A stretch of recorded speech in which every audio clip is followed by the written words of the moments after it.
Welcome back to Motorhead Garage, presented by NHOU Protective Coatings. Now, this is another one that comes to us from the I wish I'd have thought of that department. It's an invention that you're going to love if you're an off-roader. And this came, Glenn, from, they say necessity is the mother of invention. Right. What's the problem you discovered? You know, one of the things is the lack of any winches other than on the front of the vehicle. And talking to friends of mine that did off-roading as well, I asked them, I said, when you guys are doing what you're doing, when you're going to wreck, you're going to go face forward, into a ditch, or to a ravine or whatever. If the only place the winch can go is on the front of the vehicle, what do? You can't access your winch. Hopefully you have a buddy, right? Right. You have to have a friend for sure. Or snatch block set up. Where it's very cumbersome. You have to figure out how to get the right angles to be able to pull yourself up. How do you really figure that out? And so that's kind of what I set out to figure out. How to make a system where you could put it anywhere where it's a portable winch system, Porta-Winch, anywhere on your tube chassis. And that's what we've done. Anything from 1.5 to 2 inch diameter, you can put that on your buggy.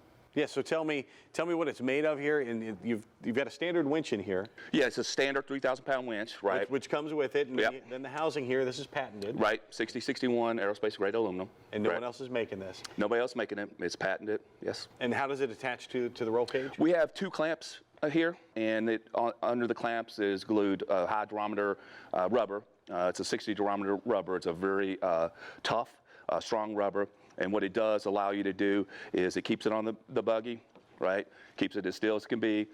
Don't have any issues with that. But it does still have some flexibility so that when you are pulling it up, to lift your vehicle off the ground, to change your tires or to wash under your vehicle or whatever else you would do, it will actually adjust to the angle of that. So it actually, assists in the way it does it. It's not just for rescuing you. There's also some other uses based on where you put it on the cage as well. Right.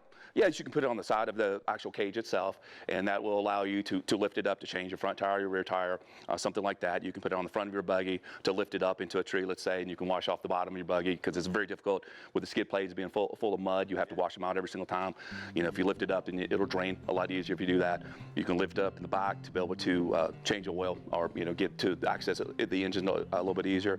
And then one of the coolest things I like about it is, when for the hunters out there that have the trail vehicles, you can actually mount it in the back of the cage near the roof, and it allows you to pull, let's say, a 175-pound buck. Obviously, you need power, so how do you connect it to the battery? Okay, so it has a quick disconnect that that you hook up to it. Then it has a heavy gauge, 2-gauge battery cable that we use for that as well. We provide enough lead to go to the rear of the vehicle, to the front of the vehicle, and you can take it on any side of the vehicle. You mount it on the left side of the vehicle, you have enough lead to go the front to back. Mount it on the right side of the vehicle, you can go the front to back on that one as well. You get an additional couple feet to do that with as well. It works on your Jeep, works on your UTV, gives you tons of utility for the price of a standard winch. You're going to want this if you're an off-roader. Go check it out online.